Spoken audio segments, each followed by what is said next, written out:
हमारे एक्सपर्ट्स को शामिल करते हैं। इस वक्त वायदा कारोबार की रणनीति देने के लिए हमारे साथ जुड़ चुके हैं आशीष चतुर्मोता और साथ ही मयूरेश जोशी, राकेश बंसल भी हमारे साथ जुड़ रहे हैं दिल्ली से, और मयूरेश जोशी भी। आप तीनों का भी स्वागत है CNBC आवाज़ पर। तो पहले नई सीरीज की शुरुआत आशीष जी आपके साथ की जाए।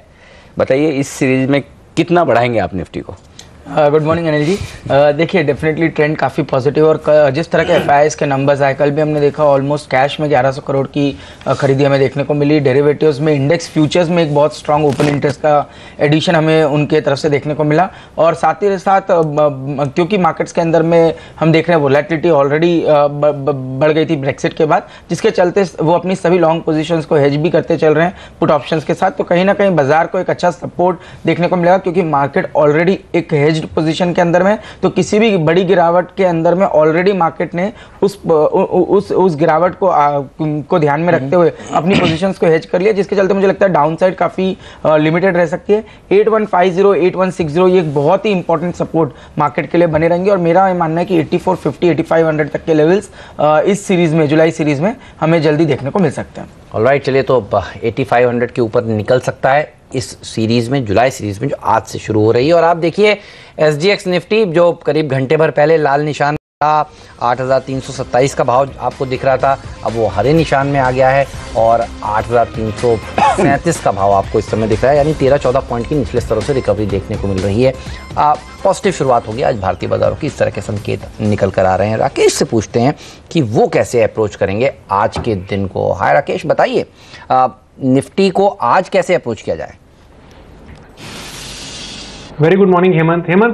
निफ्टी में देखें तो 8320 के लेवल्स पर नजर रखनी चाहिए। अगर स्पॉट में ये लेवल डिसाइसिवली टूटते हैं तो क्लियरली बाइंग करनी चाहिए, रिस्पेक्टिव कि आप मार्केट में लॉन्ग है कि नहीं है। जो लॉन्ग नहीं है, 8320 के लेवल्स अगर डिसाइसिवली टूटेंगे तो हेमंत जी मेरा मानना है कि इस सीरीज के अंदर अगर 8320 के लेवल्स टूटते हैं तो ऊपर में 8600 के लेवल्स देखने को मिल सकते हैं।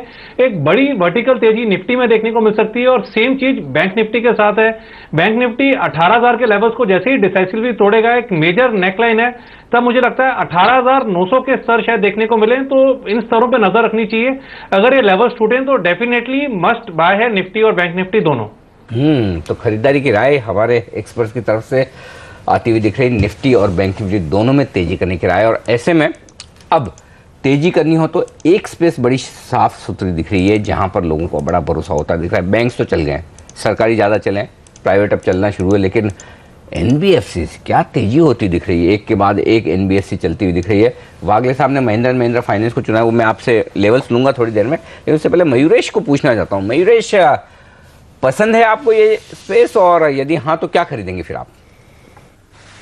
Morning Anil ji. I think जैसे हमने ट्रेंड देखा है NBFCs में, और NBFCs में अगर हम क्लासिफिकेशन करें, हाउसिंग फाइनेंस कंपनीज, जो नई कंपनीज आई हैं जो माइक्रो फाइनेंस को केटर करती है और जो रूरल फाइनेंसिंग को केटर करती हैं, आई थिंक तीनों शायद एक एक अपने हिसाब से चल चुकी हैं। In my sense again rural financing more or less monsoon अच्छे रहेंगे, एसेट क्वालिटी पे दबाव कम आएंगे, लोन ग्रोथ अच्छी हो सकती है। तो ट्रक फाइनेंसिंग बिजनेस की हम बात करें, कंज्यूमर ड्यूरेबल रीफाइनेंस की बात करें, तो मुझे लगता है आई थिंक काफ़ी कुछ शायद काफ़ी कुछ स्टॉक्स के प्राइस में आ चुका है। But yes, I think momentum can not be ruled out. Housing finance companies probably I think जो ट्रफ से गुजर रही थी in terms of asset quality pressure, जैसे कॉस्ट ऑफ बोरोइंग्स नीचे आएंगी, मेरे ख्याल से I think NIMs and spread stabilise होकर एक्सपैंड ही होंगे आगे जाते वक्त। And going forward as well, I think जैसे रिटेल एडवांसेस की ग्रोथ हम उम्मीद कर रहे हैं over the next 4 to 6 quarters, I think अच्छी loan growth will probably entail की जो NII ग्रोथ है ये काफ़ी अच्छी होगी।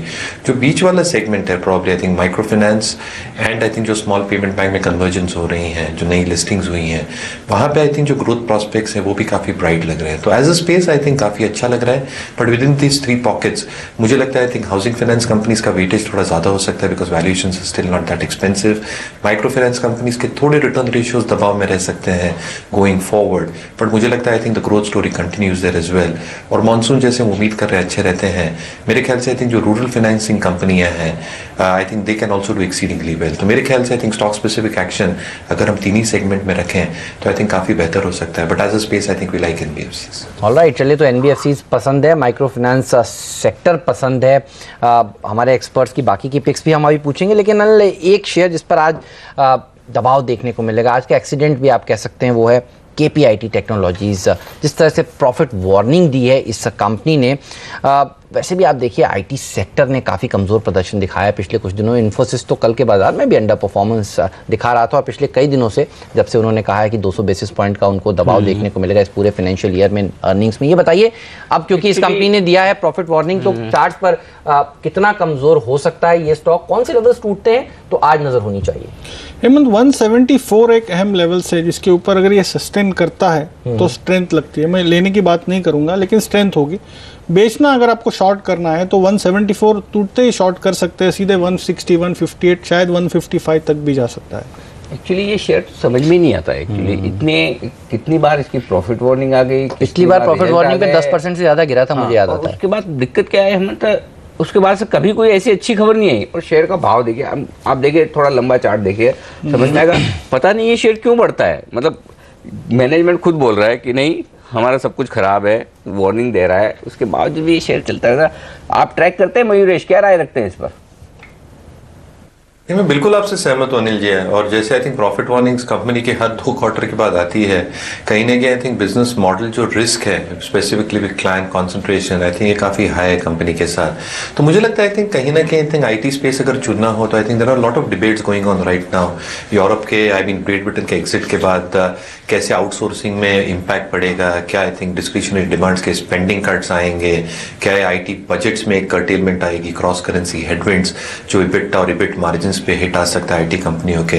पर मुझे लगता है आई थिंक जो नीश कंपनीज हैं, जो टॉप टियर आईटी कंपनीज हैं, कांस्टेंट करेंसी में I think they will still be growing at a very very decent pace. जैसे इनके टारगेट्स है, इबिट मार्जिन है, एक्सपेक्टेशंस है ऑर्डर बुक की of growing at a very decent pace, I think top tier IT company में रहने में ज्यादा बेहतर है। मिड कैप में चुनना ही हो तो मुझे लगता है I think Mindtree is something that I have always liked, and investors holding on to Mindtree should continue holding. तो ये राय है फिलहाल, फंडामेंटली ये भाव सपोर्ट नहीं करता। नो क्लियर कट, चार्ट में नो है तो छोड़ दीजिए, जाने दीजिए। अब मैं इसलिए आशीष को पूछता ही नहीं हूँ कि एफएनओ में नो है या नहीं। छोड़िए। आशीष आप तो ये बताइए, जो पिक हमारे वागले साहब ने भी दिए M&M फाइनेंस, और आपने भी चुनी है M&M फाइनेंस को, तो क्या वजह? अच्छा एक और चीज ये तो M&M फाइनेंस के साथ श्रीराम ट्रांसपोर्ट भी खरीद रहे हैं आशीष जी, और श्रीराम ट्रांसपोर्ट वागले अपने विजय चोपड़ा साहब भी बोल के गए, तो क्या NBFCs में बड़ा एक्शन दिख रहा है आपको?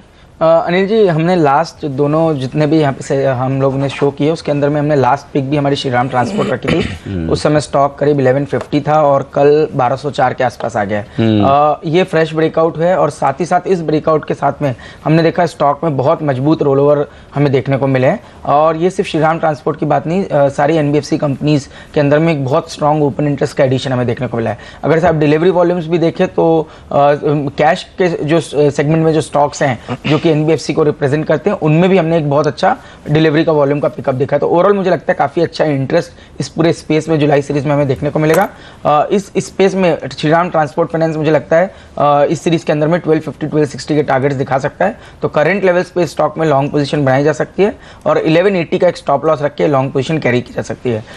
दूसरी जो पिक है वो है महिंद्रा फाइनेंस, जिसके अंदर अगेन मुझे लगता है कि कम से कम 350 के टारगेट्स एक्सपेक्ट किए जा सकते हैं। स्टॉक अपने ऑल टाइम हाई के आसपास कंटिन्यूसली चल रहा है, जिसके चलते मुझे लगता है कि 350 जो है वो शॉर्ट टर्म टारगेट होगा, पर पोजिशनली इस स्टॉक के अंदर पोटेंशियल है 380 के लेवल्स को भी टेस्ट करने का। तो इसमें लॉन्ग पोजीशन बनाई जा सकती है, और एक छोटा स्टॉप लॉस 328 का रख के लॉन्ग पोजीशन कैरी की जा सकती है। तो मॉनसून अच्छा, 7th पे कमीशन की रिपोर्ट पॉजिटिव, लोग गाड़ियां खरीदेंगे, फाइनेंस की मांग बढ़ेगी, इन सेक्टर में अच्छी तेजी देखने को मिलेगी, ये तमाम स्पेस एक्टिव रहेगी इस सीरीज में। ये राय मोटा मोटी हमारे सभी एक्सपर्ट्स दे रहे हैं। लेंगे छोटा सा ब्रेक के बाद कुछ और स्टॉक्स हैं जहां पर एक्शन देखने को मिलेगा, उस सब पर बात करेंगे। आप बने रहिए CNBC आवाज के साथ।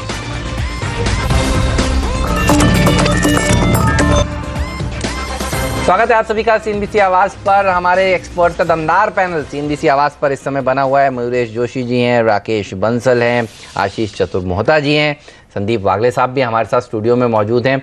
और कुछ देर पहले हम बात कर रहे थे प्राइमरी मार्केट में जिस तरह से एक्शन देखने को मिला है।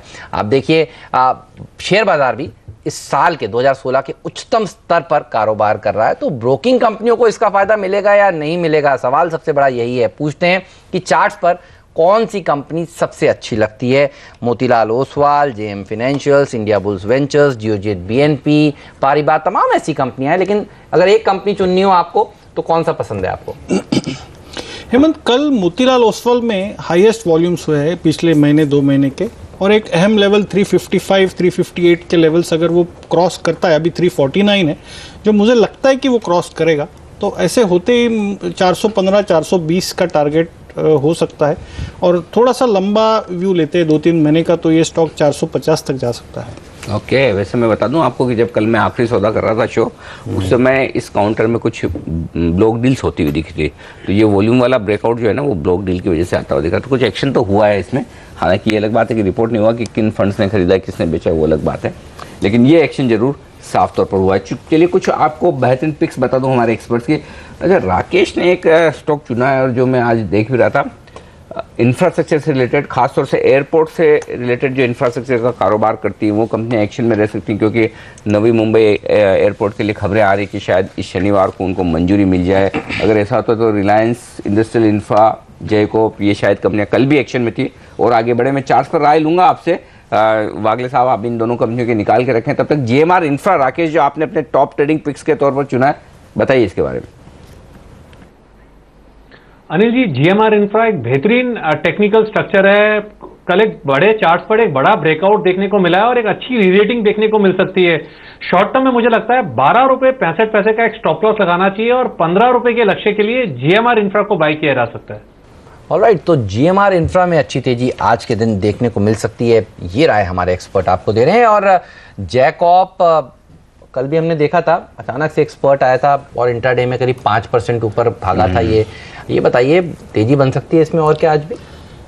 हेमंत, ये स्टॉक एक 65-75 ये रेंज में घूमता है और ये बहुत बार ब्रेकआउट देता है और फिजल आउट होता है। ये मैंने पिछले लगभग 6 महीने से मैं देख रहा हूँ, तो अभी भी मुझे वो कन्विक्शन नहीं आ रहा है। तो कल 75 के ऊपर तो बंद हुआ है? नहीं, कल का बंद शायद जस्ट हार्डली। हाँ, तो अब आज क्या चाहिए फिर, आप ये बोलिए।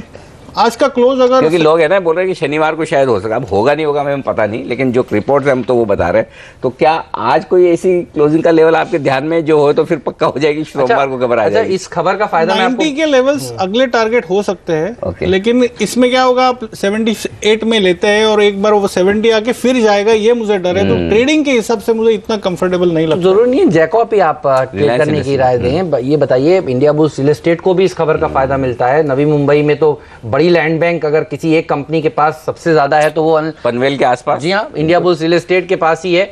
ये बताइए, ये शेयर क्या खरीदना चाहेंगे? वैसे कल भी 5% ऊपर था।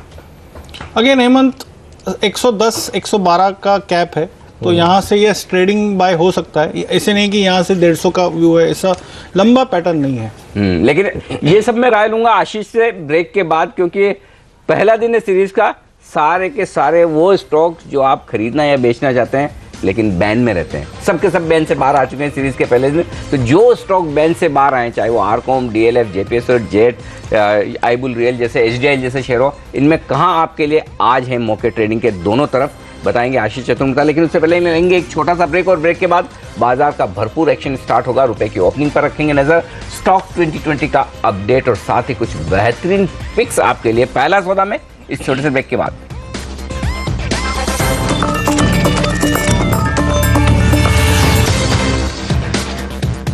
तैयारी भारतीय बाजारों की खुलने की पहला सौदा में आप सबका स्वागत है। एक्सपर्ट्स का दमदार पैनल हमारे साथ है आपकी मदद करने के लिए। संदीप वागले साहब, राकेश बंसल, मयूरेश जोशी, आशीष चतुर्वेदी हमारे साथ है, जो बना रहे हैं आपके लिए तमाम शेयरों पर रणनीति। तो कुछ और ऐसे ही बेहतरीन स्टॉक आपको दिए जाएं। राकेश ने चुने हैं 3 stock, PC jewellers, HDFC bank और एससीसी। बताइए राकेश, अपनी इन टॉप ट्रेडिंग पिक्स के बारे में। अनिल जी, पीसी ज्वेलर की बात करें तो काफी बेहतरीन टेक्निकल स्ट्रक्चर है। इनफैक्ट जब ब्रेग्जिट हुआ था उस समय भी स्टॉक ने मंदी में पार्टिसिपेट नहीं करा। 370 एक क्रिटिकल सपोर्ट है और मुझे लगता है एक बड़ी री रेटिंग जुलाई सीरीज में देखने को मिलेगी। 420 के लक्ष्य के लिए 370 के स्टॉप लॉस के साथ पीसी ज्वेलर को बाय करना चाहिए। एचडीएफसी बैंक अगेन एक री रेटिंग कैंडिडेट लग रहा है जुलाई सीरीज का। 1145 एक मेजर सपोर्ट है। कल के सत्र में सेकेंड हाफ में एक पॉजिटिव क्रॉसओवर और मोमेंटम इंडिकेटर्स देखने को मिला है। 1230 के टारगेट के लिए 1145 के स्टॉप लॉस के साथ इसको बाय करना चाहिए। एसीसी एक पिछले 3 दिनों में एक नैरो रेंज में घूम रहा है। 1585 का स्टॉप लॉस, 1660 के टारगेट के लिए एसीसी को बाय करना चाहिए। राइट, तो पीसी ज्वेलर्स एसीसी में खरीदारी करिए। कल भी हमने देखा था ज्वेलरी शेयरों में काफ़ी एक्शन देखने को मिला था और हम आपसे कह भी रहे थे इस सेक्टर पर आपकी नज़र होनी चाहिए। और आज मैं देख रहा हूँ आशीष चतुर्मोता जी की राय टाइटन को खरीदने की है। कल कुछ बड़े ब्रोकरेज हाउसेज ने भी यहाँ पर खरीदारी करने की राय दी थी। बताइए सर, किस तरह के टारगेट्स देखने को मिल सकते हैं आज भी और इस सीरीज़ में भी? बिल्कुल, देखिए टाइटन पे हमने लास्ट 2 वीक पहले 16 तारीख को यहीं पे रिकमेंडेशन दी थी, तब स्टॉक 370 चल रहा था और उस दिन अनिल जी ने बताया भी था कि एक ब्लॉक डील सुबह 9:30 बजे के आसपास हुई और उसके बाद से हमने देखा कंटिन्यूस एक्शन इस स्टॉक में बनता हुआ नजर आ रहा है। ओपन इंटरेस्ट में बहुत ज़बरदस्त इजाफा हुआ और गोल्ड में जिस तरह का एक अपमूव हो रहा है उसको ही रिफ्लेक्ट टाइटन का चार्ट्स अभी क्लियरली कर रहा है। तो मैं समझता हूँ कि इसके अंदर में जो मोमेंटम है वो कंटिन्यू रहेगा। रोल ओवर्स काफ़ी स्ट्रांग हुए जिसके चलते मुझे लगता है स्टॉक अपने ऑल टाइम हाई को क्रॉस कर सकता है। तो करंट लेवल्स पे भी इसमें लॉन्ग करने की सलाह मैं दे रहा हूँ। इस सीरीज़ के अंदर में 398 का एक स्टॉप लॉस रखिए और ऊपर में 424, 425 के शॉर्ट टर्म टारगेट्स देखने को मिल सकते हैं। पोजिशनली मेरा व्यू है 450, 460 के लेवल्स भी इस स्टॉक में आने वाले दिनों में हमें देखने को मिलेंगे। ओके, तो ये है राय इस वक्त आपके लिए टाइटन जैसे शेयरों में। इंटरेस्टिंग बात ये कि सब एक्सपर्ट्स की राय मिलती जुलती आ रही है, यानी कि जगह वही है कहाँ खरीदारी करनी। जैसे सबको M&M फाइनेंस पसंद आ रहा है, टाइटन पीसी ज्वेलर्स पसंद आ रहे हैं, तो उससे आपको अंदाजा लग जाता है कि कहाँ पर एक्शन होने वाला है। चलिए एक्शन देखते हैं बाजार का, कहाँ पर है इस वक्त शुरुआत प्री ओपनिंग सेशन की और मजबूत शुरुआत की पूरी संभावना नजर आ रही है। निफ्टी है 60 अंक ऊपर और सेंसेक्स में 45 अंकों की मजबूती। क्या होगा मजबूत ये देख लेते हैं पहले। भारतीय एयरटेल 4.5% ऊपर, 2.5% ऊपर। इन्फोसिस, ITC और TCS जैसे दिग्गज भी खुलेंगे तेजी के साथ, लेकिन रुपए की शुरुआत होने वाली है। पहले वहाँ देख लेते हैं, वहाँ तेजी 2 पैसे की, बहुत ज़्यादा तो नहीं, लेकिन हाँ धीरे धीरे मजबूत होने का सिलसिला बरकरार है। लगातार चौथे दिन मजबूती के साथ कारोबार होता हुआ दिख रहा है करेंसी मार्केट में। तो संकेत करेंसी मार्केट के स्टेबल पॉजिटिव साइड पर ये कहना होगा, तो कहीं कोई दिक्कत वाली बात इस वक्त है नहीं। लेकिन जो स्टॉक्स एक्शन में उनमें एक और आपकी पिक बाकी रहेगी वागले साहब, चूंकि आपने सिंटेक्स, M&M फाइनेंस तो बता दी, नहीं एक नहीं इनफैक्ट 2 है। भेल तो एक है ही है और दूसरा एक बड़ी इंटरेस्टिंग कंपनी है AIA इंजीनियरिंग, जो जहाँ तक मैं ट्रैक करता हूँ, भले हम इससे मयूरेश से भी राय लेंगे अगर वो ट्रैक करते हैं, फंडामेंटली बड़ी ज़बरदस्त कंपनी है AIA इंजीनियरिंग। ये दोनों आपने चुना है। अनिल जी, मैं AI इंजीनियरिंग से ये करूंगा। इसका अभी जो मैंने कॉल दिया ये 1-2 हफ्ते का है, ट्रेडिंग व्यू है। 1006 का स्टॉप लॉस है, 1098 है, एक 7-8% का अपसाइड है। लेकिन मुझे लगता है जिस तरह से पैटर्न उभर कर आ रहा है वीकली मंथली, ये स्टॉक अगले 6 से 12 महीने में 1,500 तक जा सकता है। और आप अगर फंडामेंटल्स की बात करते हो तो वो पॉजिटिव अगर है तो मुझे लगता है ये लंबे रेस का घोड़ा होगा। भेल में मुझे फर्स्ट टाइम ये स्टॉक कुछ अहम लेवल्स ब्रेक किया है, 125 के लेवल्स, रेजिस्टेंस लेवल्स ब्रेक किए हैं, तो मैं इसको शॉर्ट टर्म ट्रेड के हिसाब से 124 के स्टॉप लॉस से लेकर 135 के टारगेट के लिए रिकमेंड करूंगा। लेकिन लॉन्ग टर्म पैटर्न अभी भी भेल में इतनी स्ट्रेंथ नहीं है, मैं लार्सन के साथ जाना चाहूँगा। ओके, बेल की बजाय लार्सन ज़्यादा बेहतर होगा। चलिए लेकिन देख लेते हैं आज आपके लिए ट्रेडिंग के मौके कहाँ हैं और सुबह 7:30 से 8 के बीच खेले गए स्टॉक 2020 के मैच का एक क्विक अपडेट आपके सामने।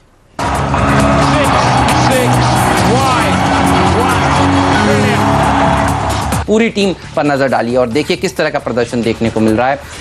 10 के 10 बल्लेबाज हैं। मेटल कंपनियों के ऊपर आपका फोकस आज होना चाहिए। JSW स्टील, सेल ऊपर और सबसे नीचे देखिए उषा मार्टिन। ये 3 ऐसी कंपनियां हैं जिन्होंने director general of anti dumping duty को अर्जी दी है और कहा है वायर रोप्स के ऊपर ड्यूटी लगनी चाहिए और उन्होंने प्राइमा फेसी माना है कि ये ड्यूटी लगनी चाहिए क्योंकि चाइना से सस्ता माल इंपोर्ट हो रहा है। तो इन तीनों कंपनियों में आज तेजी देखने को मिलेगी। एडलवाइस पर नजर रखिए और 2 और ब्रोकिंग कंपनियां हैं, इंडिया बुल्स वेंचर्स और JM फाइनेंशियल्स, इस पर नजर रखिए। Broking sector of the day हो सकता है। शेयर बाजार हाईएस्ट लेवल पर है 2016 के। IPO का पाइपलाइन मजबूत है, ये पूरा सेक्टर अच्छा प्रदर्शन दिखा सकता है। IGL को फायदा मिलेगा महानगर गैस की लिस्टिंग का। निटको पिछले कुछ दिनों से लगातार हमारी टीम में रहकर अच्छा प्रदर्शन दिखा चुका है, आज भी तेजी देखने को मिलेगी। और डिपेंडेबल और फ्रीट आप जानते हैं अच्छा प्रदर्शन दिखा ही रहे हैं। डिपेंडेबल के तौर पर एलिकॉन इंजीनियरिंग, फ्रीट के तौर पर गोवा कार्बन को आज टीम में शामिल किया है। 10 के 10 शेयर देखें, इसमें हमने एक सेल उतारा है, वो है जस्ट डायल। वो इस वजह से क्योंकि डेरिवेटिव में सिर्फ और सिर्फ शॉर्ट कवरिंग आई है और जो आर्बिट्रेजिंग है अब नई शुरुआत के अंदर सीरीज के अंदर शायद आपको बिल्कुल कम होती हुई दिखेगी, इसलिए फ्यूचर्स में थोड़ी बहुत बिकवाली वापस आ सकती है, इसलिए इसमें तेज गिरावट आज उम्मीद की जा सकती है। इसके अलावा भूषण स्टील और मोहनत इस्पात 2 स्टील की कंपनीज ऐसी हैं जिसपे एंटी डंपिंग ड्यूटी का सीधा बेनिफिट भी मिलेगा। आप इन दोनों ही कंपनीज को नजर रख सकते हैं। इसके अलावा SCL इंफो सिस्टम्स के अंदर जैसे खबर भी आई है कि तीनों सेना के जो विंग हैं उन सबको आपस में में कनेक्ट करने की, कम्युनिकेशन करने की डिवाइसेस और नेटवर्क को डेवलप किया गया है, उसका फायदा इसको मिलेगा। स्ट्राइट शासन का एक USFDA क्लियरेंस आया है, इसका बेंगलुरु प्लांट से कोई गलती नहीं पाई गई है, वहाँ पे कमी नहीं पाई गई है। पावर फाइनेंस कॉर्पोरेशन में जोरदार वॉल्यूम है और 80% का डिलीवरी बेस होने की वजह से इसके अंदर भी एक अच्छा बेस आज बनता हुआ दिख रहा है, इसका फायदा मिलेगा। EIH होटल्स के 2 होटल्स का कारोबार का इस बार प्रॉफिट बैलेंस शीट में आएगा और साथ ही 3 महीने के अंदर इसका एक और होटल शुरू होने वाला है, इसका फायदा इसको मिलेगा। और क्वेस्ट का IPO भी सक्सेसफुली चल रहा है। बल्लारपुर इंडस्ट्रीज पे अगर दूसरा सरकार एंटी डंपिंग पे सोचेगी, किसी सेक्टर के बारे में, पेपर के बारे में सोचेगी, बल्लारपुर इंडस्ट्रीज पे भी आप नजर रख सकते हैं। फ्रीड के तौर पर हमने GSPL को रखा, वही एंटी डंपिंग ड्यूटी की थीम के बेसिस पर, और GSCL पे आप केमिकल के बेसिस पर आप इसको चुन सकते हैं, क्योंकि सोडा ऐश का जो इंपोर्ट है वो 16% कम हुआ है।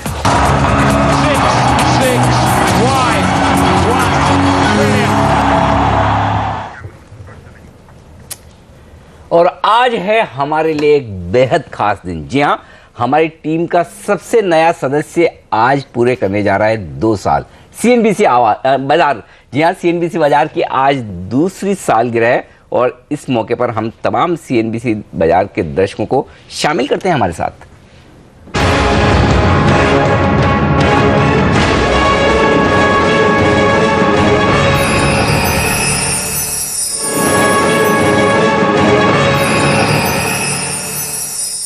के सभी दर्शकों का CNBC आवाज पर बहुत बहुत स्वागत है। आप सबको ढेरों बधाइयां। जिस तरह से पहले 2 साल पूरे किए प्रदीप, सबसे ज्यादा आपको, आपकी पूरी टीम को, और मैं तो एक ही बात कहूंगा, पूरे देश के दिलों पर राज तो इस वक्त सिर्फ और सिर्फ गुजराती लोग कर रहे हैं। बहुत बहुत आपको भी बधाई और बहुत शुक्रिया अनिल जी। बिल्कुल, तो ये बताइए प्रदीप कि पहले 2 साल कैसे रहे, कितने रोमांचक, कितने एक्साइटिंग और कितना मजा आया इस नए वेंचर में आपको? बहुत ही शानदार रहे और सबसे अच्छी बात यह है कि गुजराती जो है वो बाजार की भाषा है, शेयर बाजार की भाषा है। इसलिए जैसे आपने कहा कि गुजराती लोग इस समय, चूंकि आप नरेंद्र मोदी को रेफर कर रहे हैं, हो सकता है कि आने वाले दिनों में हमारे RBI गवर्नर भी गुजराती हो, लेकिन खास बात यह है कि बाजार से जुड़े हुए काफ़ी सारे लोग जो गुजराती नहीं हैं, चूंकि वो शेयर बाजार में काम करते रहे हैं और आपकी तरह उनको गुजराती आती है, तो वो भी चैनल पर आकर गुजराती में अपनी बातें शेयर करते हैं, अपनी राय शेयर करते हैं। ये बहुत अच्छी बात है। और दूसरी कि केवल देश के अंदर नहीं पर देश के बाहर, जैसे ब्रेग्जिट के दौरान लॉर्ड देसाई लगातार हमारे साथ जुड़े रहे, ऐसे तमाम लोग जो ग्लोबल गुजरातीज़ हैं वो भी लगातार हमारे साथ जुड़े हैं। हालांकि ये बहुत अच्छी बात है कि बहुत सारे senior fund managers, FII fund managers, research analyst वगैरह काफ़ी सारे गुजराती हैं। इसलिए ये एक कंस्ट्रेंट नहीं बल्कि ये एक स्ट्रेंथ बनी हुई है कि आपको बेहतरीन व्यूज़ गुजराती में लगातार मिल जाते हैं। लेकिन ये 2 साल काफ़ी उतार चढ़ाव भरे रहे हैं, तो ये कहना चाहिए कि ये तो सिर्फ शुरुआत है अनिल जी, और हम उम्मीद करेंगे कि आगे का सफ़र और भी रोमांचक होगा। बिल्कुल, आगाज़ इतना बेहतर तो अंजाम क्या होगा वो देखने वाली बात होगी। लेकिन एक जो बात आपने की कि गुजराती है वो बाजार की भाषा है, इनफैक्ट वो बिजनेस की भी भाषा है। और कई बार मैं गुजराती समझ तो लेता हूँ अच्छे से प्रदीप, लेकिन कई बार मैं ये सोचता हूँ कि मुझे गुजराती बोलना उतने अच्छे से नहीं आती है। और अभी की बात तो छोड़ दें, अब तो इलेक्ट्रॉनिक हो चुका है सब, लेकिन 20 साल पहले, जब 25 साल पहले 1993-94 में मैंने करियर शुरू किया, तब तो अगर आपको गुजराती नहीं आती तो आप स्टॉक मार्केट में हो ही नहीं सकते। और इसलिए अभी भी मुझे थोड़ी थोड़ी फीलिंग बहुत आती है कि मुझे पूरा बाजार आता नहीं है, क्योंकि मुझे पूरी गुजराती आती नहीं। बिल्कुल, लेकिन क्योंकि बाजार बहुत बड़ा हो गया है, बाजार का दायरा फैला है और इस वजह से गुजरात के बाहर काफ़ी ज़्यादा लोग बाजार में आ रहे हैं। गुजराती तो पहले से थे ही, इसलिए जाहिर है कि उसके साथ साथ हमारे पास कई सारे दर्शक हैं जो गुजरात के बाहर अलग अलग राज्यों से आते हैं। इनमें से काफ़ी गुजराती नहीं भी होते, काफ़ी गुजराती भी होते हैं। तो ये अच्छी बात है कि केवल गुजरात के नहीं बल्कि गुजरात से बाहर रहने वाले गुजराती भी और कुछ नॉन गुजराती भी जो बाजार को, शेयर बाजार को बहुत क्लोजली फॉलो करते हैं, वो भी हमारे साथ जुड़े हैं। और ख़ास तौर पे टेक्नोलॉजी बढ़ने की वजह से अब आप केबल पे आश्रित नहीं हैं, तो ये भी कनेक्टिविटी बढ़ाने वाला, हमारा दायरा बढ़ाने वाला एक फैक्टर है। बिल्कुल। तो प्रदीप, आपको, निशा, आपको, आपकी CNBC बाजार की पूरी टीम जो पर्दे पर है, पर्दे के पीछे है, और सबसे ज़्यादा CNBC बाजार के तमाम दर्शकों को बहुत बहुत शुभकामनाएं, बहुत बहुत बधाई जो आपने इतना प्यार हमारे नए सदस्य को दिया। और प्रदीप, एक चीज़ कहूँगा जाते जाते कि आपसे फिर, आज तो दूसरी सालगिरह है, 20वीं सालगिरह पर इसी तरह मुलाकात होगी। मैं आपको बधाई दूंगा, आप स्वीकार करेंगे। बहुत बहुत शुक्रिया। बहुत बहुत शुक्रिया। और सीएनबीसी बाजार की पूरी टीम की ओर से, सीएनबीसी आवाज की पूरी टीम को और दर्शकों को, जिनकी बदौलत ये चैनल यहाँ तक पहुंचा है, बहुत बहुत शुक्रिया।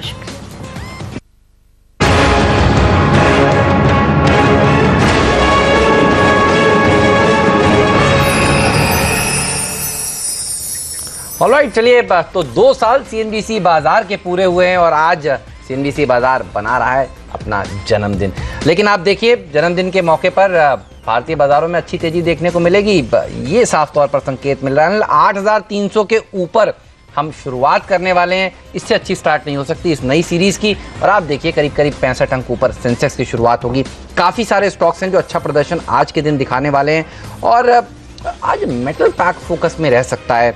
Cell, JSW steel, Usha Martin, ये तमाम ऐसी कंपनियां हैं जिन्होंने एंटी डंपिंग ड्यूटी लगाने की मांग करी है सरकार से और director general of anti dumping ने ये कहा है कि प्राइमा फेसी उनको लग रहा है कि भारत में चाइना से डंपिंग हो रही है। ये बताइए, इन तीनों शेयरों में मुझे याद है जेएसडब्ल्यू स्टील आपने कुछ दिनों पहले कहा था खरीदारी करने के लिए, क्या वो मोमेंटम आज भी बरकरार रह सकता है? अच्छी तेजी यहाँ पर बन सकती है या फिर कोई और स्टॉक, उषा मार्टिन का नाम भी उस अर्जी में है, या सेल? कौन सा पसंद है इन तीनों में आपको?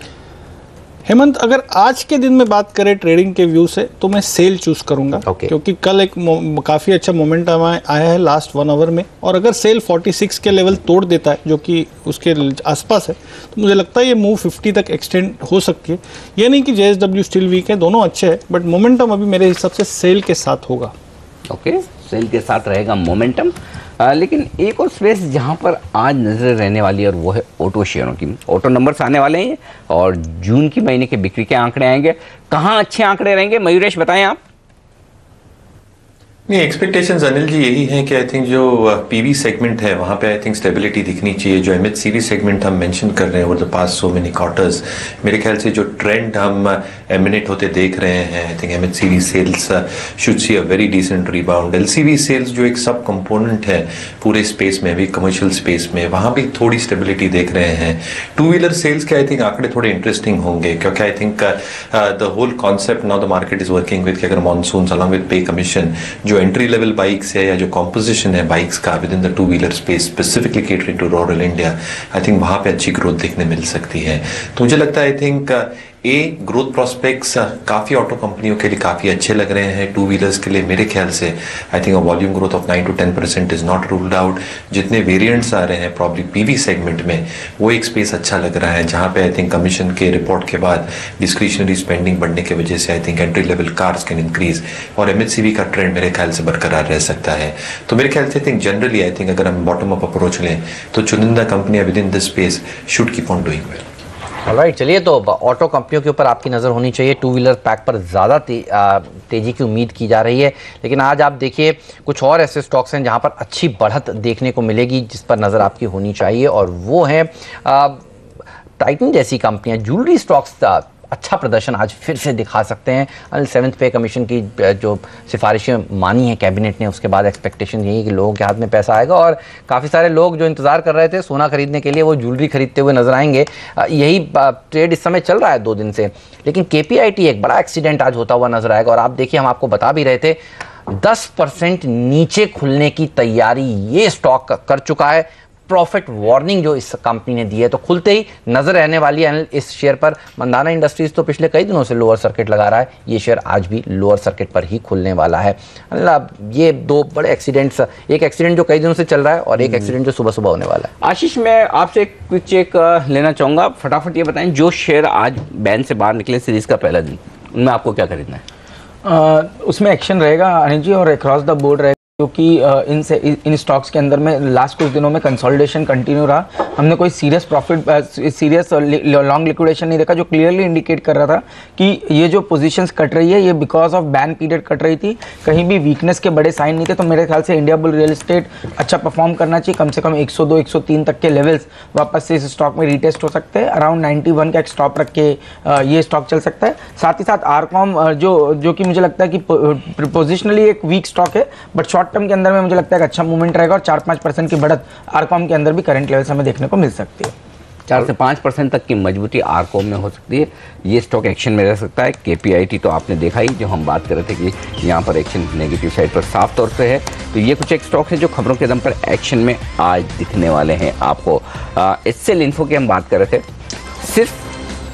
सिर्फ 9% ऊपर है HCL इन्फो।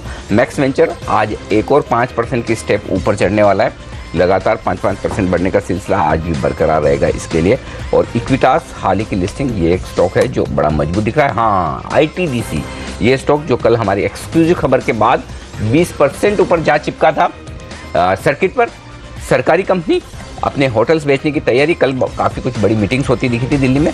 उसके बाद स्टॉक 3.5% आज फिर से मजबूत नजर आएगा। ये स्टॉक्स हैं कुछ जो एक्शन में इस वक्त आपको दिख रहे हैं तेजी और मंदी की तरफ। लेकिन निफ्टी में शुरुआत 8,313 के आसपास होने के संकेत प्री ओपनिंग सेशन से। और हम कही रहते कि अगर SGX की तरह नीचे मिलता, फ्लैट मिलता तो क्या बात थी, लोगों को मौका मिलता था, लेकिन खुल ऊपर रहे। अब अच्छा, 8,313 की अहमियत क्या है वो बता दो। कल का और इस साल का, इस कैलेंडर ईयर का हाई क्या है? 8,308 जो कल हमने बनाया। तो सबसे बढ़िया बात यह कि कल के हाई के ऊपर खुले और फिर 8,300 को अगर ना तोड़ें तो ये सबसे बढ़िया बात होगी आज के बाजार की। तो पहले आधे घंटे में तो ये चाहिए कि इस गैप अप ओपनिंग के बाद 8,300 के ऊपर हम बने रहें, तो बहुत ही बढ़िया बात होगी। तो 25 पॉइंट की तेजी के साथ खुलने की तैयारी है निफ्टी के। और बैंक निफ्टी, जी हाँ, यहाँ पर भी कैसे भूल सकते हैं, 18,000 के ऊपर की शुरुआत होती दिख रही है। ये संकेत साफ तौर पर आते हुए दिख रहे हैं। चलिए, पहली टिक आपकी स्क्रीन पर सामने आती हुई दिख रही है। इस वक्त तेजी के साथ 88 अंक ऊपर है सेंसेक्स और निफ्टी पर मजबूती 30 अंकों के 8,316 पर शुरुआत की है निफ्टी ने कल के हाईज के ऊपर निकलकर। डॉक्टर रेड्डीज लीड करता हुआ 0.25% के बड़े उछाल के साथ। तमाम मेटल शेयर मजबूत है। टाटा स्टील लीड करता हुआ 1.5% की तेजी। और भेल जो रिकमेंड किया था आगे सामने, यहाँ पर 1.5% के आसपास की तेजी। टाटा स्टील, आज तो दिन टाटा ग्रुप का है लगता है। Tata steel, Tata Motors, Tata power, तमाम शेयर ऐसे हैं जो दमदार तेजी दिखा रहे हैं आज के सेशन में। डॉक्टर रेड्डीज 2% का बड़ा उछाल। ITC देखिए भागता हुआ दिख रहा है 2% ऊपर। रिपोर्ट मॉर्गन पर आई, HUL पर आई है, लेकिन तेजी ITC में बनती हुई दिख रही है। और ITC की तेजी 4% की, ऐसा क्या हो रहा है ITC में?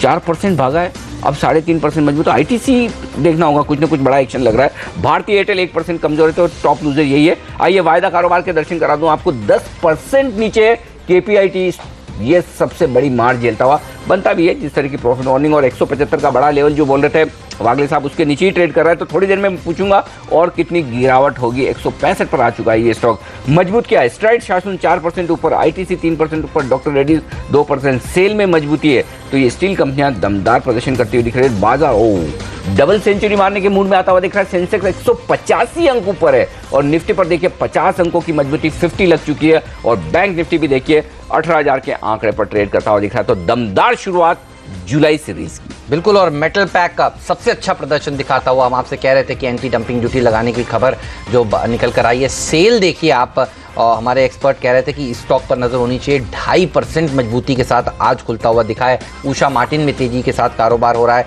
अनिल आपको बता ही रहे हैं कि टाटा स्टील में एक अच्छी तेजी देखने को मिल रही है। तो ये कुछ ऐसे स्टॉक्स हैं जहां बढ़त के साथ कारोबार होता हुआ दिख रहा है। ITC, अनिल हम कल परसों भी बात कर रहे थे। आप देखिए जिस तरह से बड़े कॉर्पोरेट डेवलपमेंट्स हुए हैं, उसके बाद से यहाँ पर लोग मानकर चल रहे हैं कि जो नई लीडर्स आएंगे, जो लीडरशिप पोजीशंस चेंज होंगी, उसमें शायद अच्छी खबर आ सकती है। आप देखिए अच्छी बढ़त यहाँ पर देखने को मिल रही है। और ITDC जो 20% अपर सर्किट लगा था, CNBC आवाज़ के ब्यूरो चीफ लक्ष्मण रॉय ने बताया था कि यहाँ पर कल एक प्रधानमंत्री कार्यालय में बैठक हुई थी और उस बैठक में मोटा मोटी ये तय हो गया है कि कौन से होटल्स आगे चलकर सरकार बेचने वाली है। 6% की शानदार तेजी 20% के अपर सर्किट के बाद यहाँ पर देखने को मिल रही है। 1 बजे के आसपास हमने ये खबर ब्रेक की थी। HCL इन्फो सिस्टम्स में 10% की मजबूती। जल थल वायु सेना के लिए जो नेटवर्क इन्होंने खड़ा किया है, जो कि देश का पहला बड़ा नेटवर्क माना जा रहा है, उसके दम पर आप देखिए तेजी देखने को मिल रही है।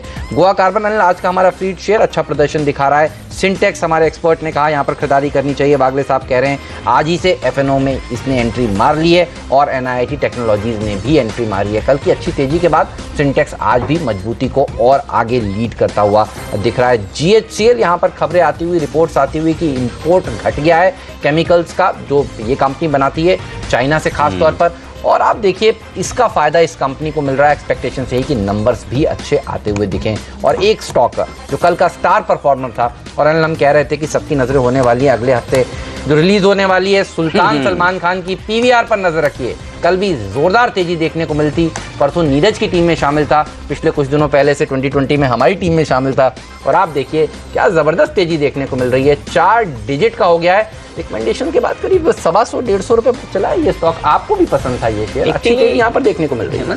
जो स्टॉक मैंने देखा है कैश मार्केट के स्टॉक, खासतौर से कम लिक्विड स्टॉक, जहाँ कोई बड़ी दिग्गज एफआई लग जाए ना पीछे, तो वो स्टॉक फिर रुकते नहीं। सीएलएसए जैसा एफआई अगर रिकमेंड करता है 4 गुना, उन्होंने कहा ये शेयर 4 गुना हो सकता है आगे आने वाले दिनों में, फिर क्यों स्टॉक रुकेगा। और फिर आप तो सुल्तान को लेकर बुलिश हैं। तो अगला हफ्ता देखिए ट्रंकेटेड वीकेंड है, 5 दिन मूवी लगी रहने वाली है। तो अच्छा छुट्टी भी है अगले? हाँ, अगले हफ्ते 4 दिन का हफ्ता है। तो 6 तारीख को आज फिर फ्राइडे होने के बावजूद हम दम लगा कर काम करेंगे, क्योंकि अगले हफ्ते में एक छुट्टी मिलने वाली है। लेकिन इस बीच एक स्टॉक जहां पर एक्शन होता हुआ दिख रहा है। आशीष फटाफट रेडी हो जाइए, आपके लिए ये सवाल। आइडिया सेलुलर स्टॉक एकदम फ्लैट ट्रेड कर रहा है, लेकिन मैंने क्यों चुना है? मैंने चुना है वॉल्यूम के बेसिस पर। 9.5 लाख शेयर जुड़ गए सुबह सुबह बाजार के खुलते ही। ऐसा क्या हो रहा है? क्यों इतनी पोजीशन बन रही है इस स्टॉक में? क्या तेजी होगी? अनिल जी देखिए 2.5% का तो ओपन इंटरेस्ट में इजाफा हो चुका है इंट्राडे, जो कि एक इम्पॉर्टेंट लेवल के आसपास हो रहा है। तो क्लियरली मुझे लगता है एक शॉर्ट टर्म अपसाइड देखने को मिल सकती है। मे बी 110-50, 111 के लेवल से स्टॉक में देखने को मिले। डाउन साइड में मैं समझता हूँ 106 का एक स्टॉप लॉस रख के लॉन्ग पोजीशन इसमें बनाई जा सकती है इंट्राडे। ऑलराइट, और ब्रोकिंग कंपनियों की हम जिक्र कर रहे थे। देखिए जियोजित बीएनपी पारिबा करीब 1.5% मजबूती के साथ खुल चुका है। इसके अलावा मोतीलाल ओसवाल पर नजर रखिए, क्योंकि चार्ट्स पर हमने पूछा था अपने एक्सपर्ट से कोई एक शेयर जो सबसे ज्यादा पसंद है, तो वो उनको मोतीलाल लगा था। वागले साहब को यहां पर अच्छी तेजी देखने को मिल रही है, 2-2.25% मजबूती के साथ खुला। एक बार देख लेते हैं इंडिया बुल्स वेंचर्स और जेएम फाइनेंशियल्स ने किस तरह की ओपनिंग दी है, क्योंकि जो बाजार में तेजी देखने को मिल रही है और अभी अभी हमने फिर देखे साल के नए उच्चतम स्तर को छुआ है, तो ब्रोकिंग कंपनियों के शेयरों पर नजर होनी चाहिए। और दूसरा सेक्टर ज्वेलरी सेक्टर, कल भी हमने देखा था टीवीजी और दूसरे स्टॉक्स में अच्छी तेजी देखने को मिली थी। आज भी देखिए टीवीजी मजबूत है और हमारे एक्सपर्ट को पसंद है पीसी ज्वेलर्स, और दूसरे एक्सपर्ट ने कहा है कि आशीष चतुर्मोता जी को पसंद है टाइटन। तो ये एक और ऐसा पैक है जो मजबूती के साथ आज कम से कम ओपनिंग्स में दिख रहा है। तो इस सेक्टर पर भी आज साफ तौर पर नजर होनी चाहिए। और थॉमस कुक का 2% मजबूती के साथ ट्रेड करता हुआ। आप कह रहे थे क्वेस्कॉर्प के आईपीओ के लिए आज आखिरी दिन है, सब्सक्रिप्शन अच्छा मिला है और माना यही जा रहा है कि एक लिस्टिंग गेन शानदार देखने को मिलेगा। और आज फिर लोग थॉमस कुक को ट्रेड करते हुए तेजी की साइड पर 2% मजबूती के साथ ये शेयर भी कारोबार करता हुआ। तेजी करनी चाहिए क्या अभी इस समय इस शेयर में? आई थिंक आज ओपन लो है, मतलब open low is a sign of strength कि ओपन होते ही लो वो ब्रेक नहीं करता है। और मैं तो बोलता हूँ 222-223 ब्रेक होता है अपसाइड में तो और ऐड करना चाहिए 218 का स्टॉप लॉस लगा के, और मुझे लगता है 235 का टारगेट आ जाना चाहिए 1 या 2 दिन में। केपीआईटी टेक्नोलॉजीज देखिए, अब कैश मार्केट का भाव देखिए और वायदा बाजार का भाव देखिए, इन दोनों भाव पर नजर डालिए। कैश मार्केट में ये शेयर करीब 11% नीचे है, 165 का भाव, और वायदा बाजार में 180 का भाव। ये इतना बड़ा डिफरेंस क्यों नजर आ रहा है ना? आप देखिए दबाव देखने को मिल रहा है इस शेयर में। शॉर्ट्स सिंपल, एक बार ये भाव आपको एफएनओ का है 165.70, ठीक है। और एक बार मैं कैश का फिर से देख लूँ 165.30, ओके, लगभग गेप मेरे ख्याल से अब फिल हो चुका है। अब फिल हो गया गेप। हाँ, तो मंदी तो हो ही रही है। हाँ, अब राकेश इसके चार्ट्स देखकर बता दीजिए आप, केपीआईटी में अब लेवल्स क्या अहम हैं, मतलब कितना और गिर सकता है या क्या करना चाहिए? जिनके पास तेजी की पोजीशन रह गई हो, अब स्टॉप लॉस लगाना हो तो क्या लगाएं?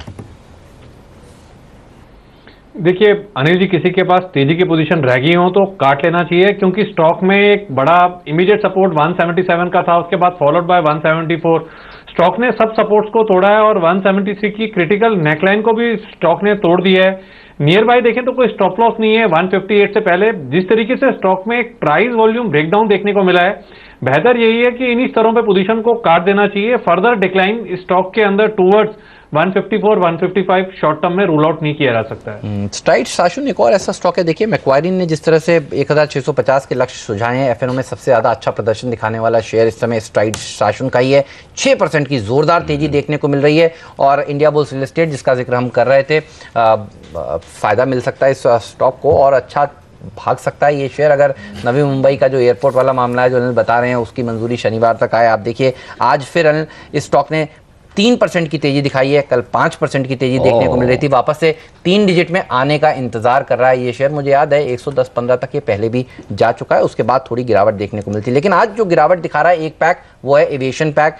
एटीएफ की कीमतें जिस तरह से 5.5% से ज़्यादा की बढ़ोतरी कर दी गई है, हालांकि पेट्रोल और डीजल सस्ता हुआ है। आप देखिए जेट, स्पाइस जेट, इंटरग्लोब में आज थोड़ा सा दबाव देखने को इस समय मिल रहा है। तो ये है इस वक्त का शुरुआती रुझान। मिड कैप इंडेक्स को देखिए, 0.1% की तेजी सेंचुरी मार चुका। तो हेमंत, ब्रॉडर मार्केट में खरीदारी का मूड, माहौल बरकरार है, कहीं कोई डिस्टर्बेंस? डे 4 हाँ, डे 4 या डे 5? हाँ, डे 5 मतलब इस पूरे हफ्ते बेसिकली। हाँ, इस पूरे हफ्ते तो बहुत ही सोमवार को थोड़ा लोग कंफ्यूज थे, लेकिन हाँ। उसके बाद से देखिए क्या तेजी हुई है। अच्छा, अब एक स्टॉक जहां पर मुझे भारी भरकम एक्शन दिख रहा है और मुझे लगता है कि इस स्टॉक में एक्शन हो सकता है अगर चार्ट पे या वायदा कारोबार पे ये सहमत हो हमारे दोनों एक्सपर्ट, तो वो है C8।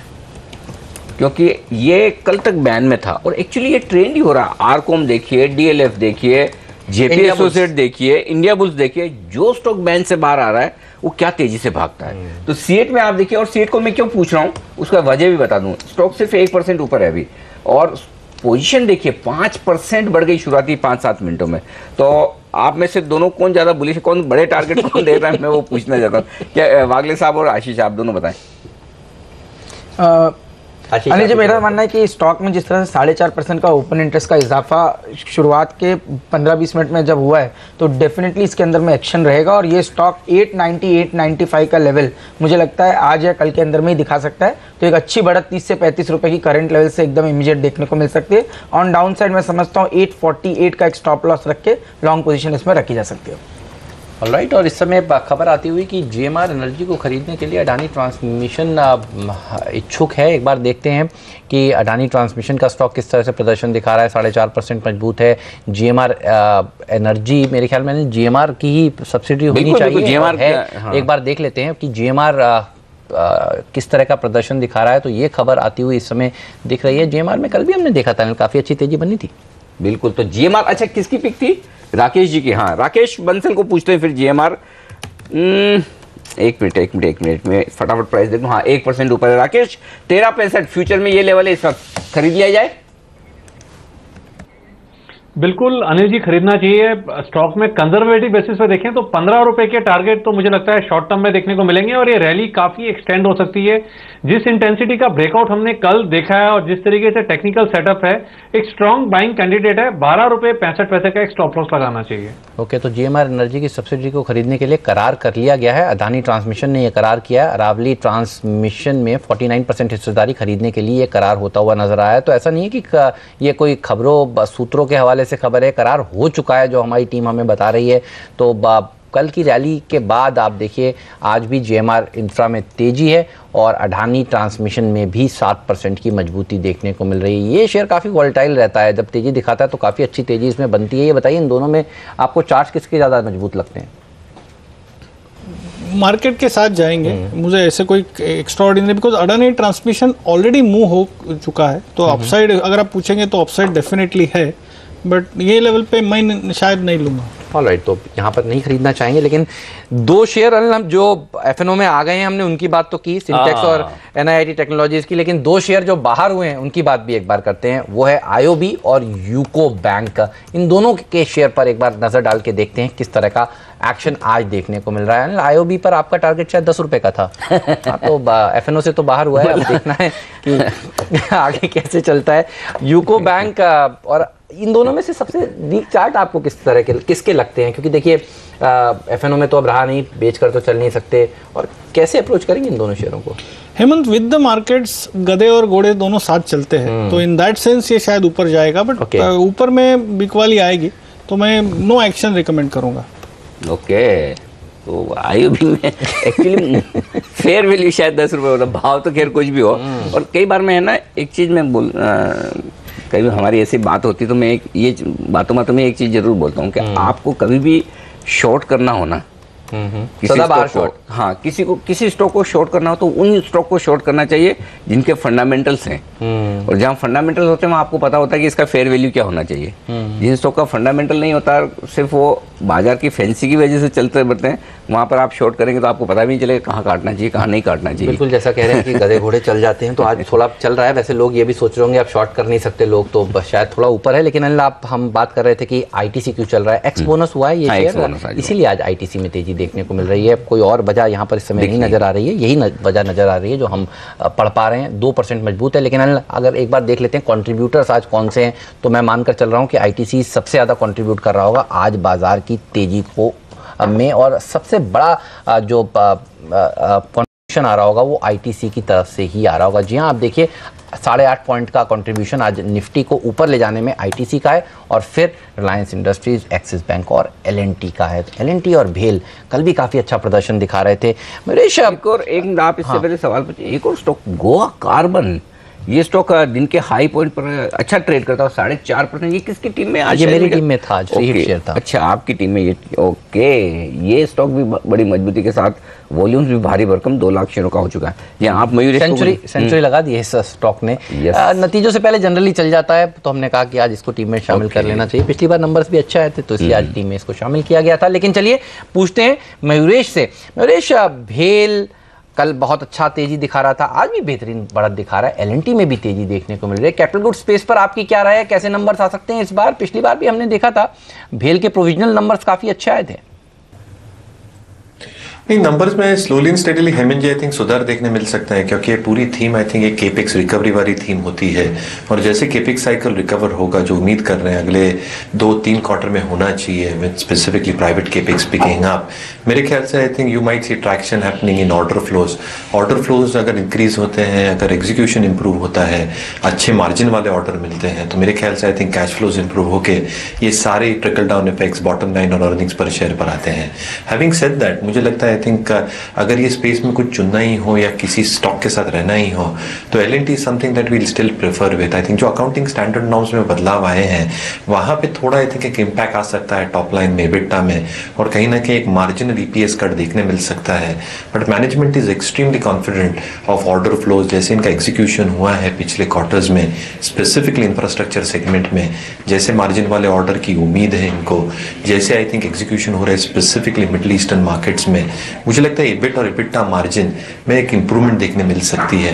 एंड इससे क्लियर इंडिकेटर कि जैसे क्रेडिट और कैपिटल साइकिल इंप्रूव होता है, LNT will be a big beneficiary. अगर एलएनटी इन्फोटेक का जो लिस्टिंग की हम बात कर रहे हैं वो आती है, तो एक वैल्यू अनलॉक होता है। काफ़ी कुछ इनकी जी सब्सिडरीज, रियल एस्टेट आर्म है, फाइनेंस होल्डिंग आर्म है, I think that is doing extremely well. तो मुझे लगता है अगर वैल्यू अनलॉक होते जाएंगे over the next few quarters, I think stock can move much higher on the current level. इसलिए आई थिंक एलएनटी में मैं काफ़ी ऑप्टिमिस्टिक हूँ।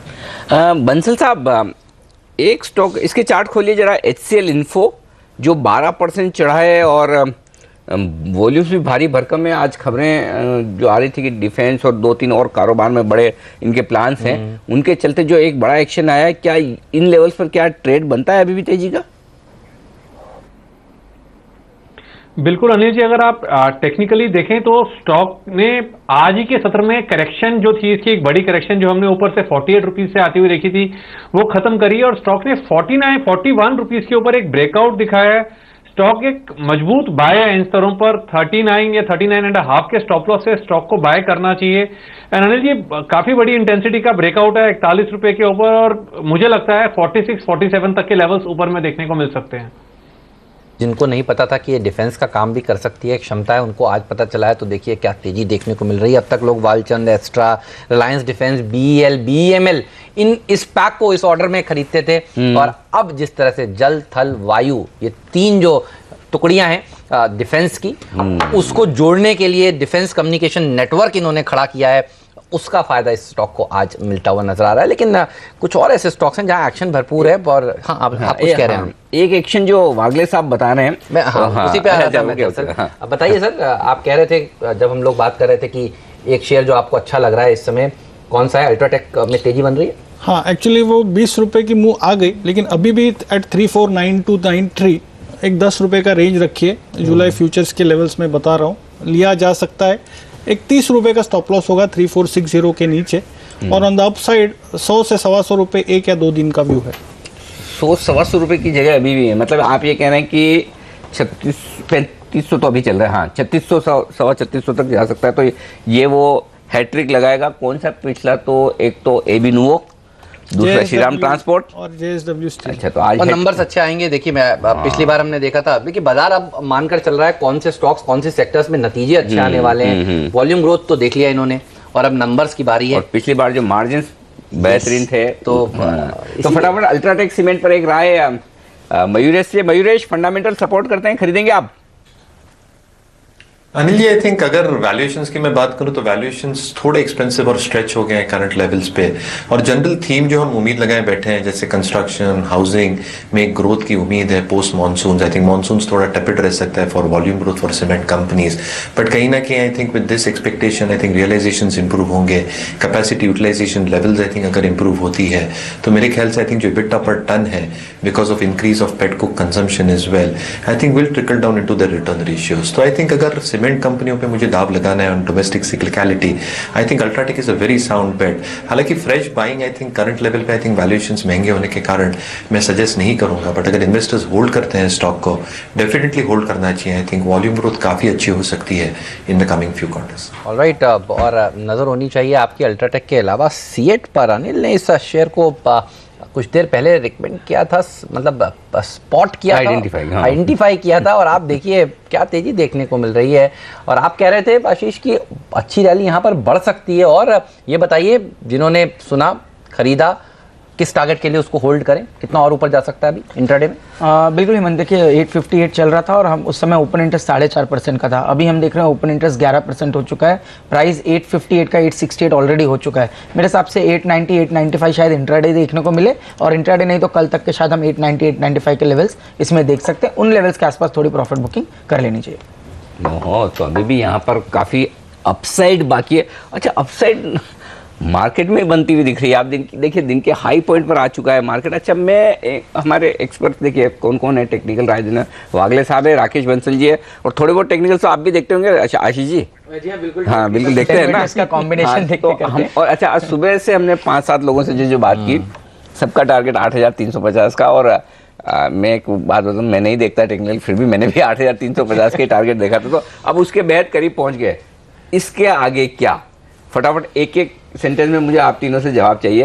पहले राकेश जी आप शुरुआत करें, 8350 के बाद क्या? अनिल जी, मुझे तो जिस तरीके का ब्रेकआउट है 8600 के लेवल्स जुलाई सीरीज में आते हुए दिखते हैं। आपके मुंह में घी शक्कर का मिक्सचर। वागले साहब, इससे ऊपर या इससे नीचे के टारगेट देंगे आप? 8600 वो पैमाना हो गया है बिल्कुल। थोड़ा मैं अगर इनको बीट करना है तो मुझे 15 जुलाई के पहले दिखते हैं, ऐसा बोलना चाहूंगा, बट यस विथ हिम 86-50 आना चाहिए। 86 आशीष जी बताइए। आशीष जी देखिए अनिल जी, क्वार्टरली चार्ट्स पर ब्रेकआउट है, तो ये जो नेक्स्ट लेवल है वो बिल्कुल 8650 8700 के आसपास ही आता है।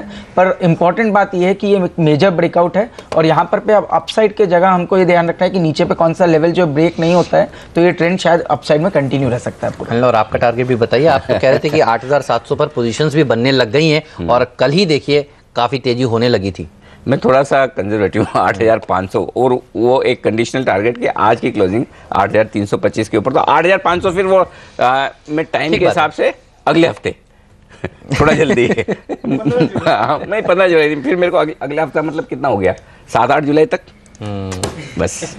चलिए, तो फिलहाल जो बात का लब्बो लबाब है। अच्छा, एक काम और करते हैं, फटाफट हमारे अगले गेस्ट जुड़ रहे हैं, उससे पहले मयूरेश, अगर आपको ये सारी बातें सुन के बड़ा इंटरेस्ट आ रहा है, क्योंकि मैं आपके चेहरे पे स्माइल देख रहा था, भले आप फंडामेंटल एनालिसिस दे सकते हैं, आप भी अपनी ओपिनियन खुल के, आपको क्या लगता है बता दीजिए। चलिए।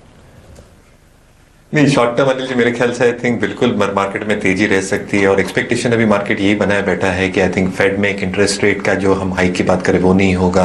जीएसटी की एक्सपेक्टेशंस है, अच्छे मॉनसून तो है ही है, तो आई थिंक ये सारे factors sentimentally I think work करेंगे।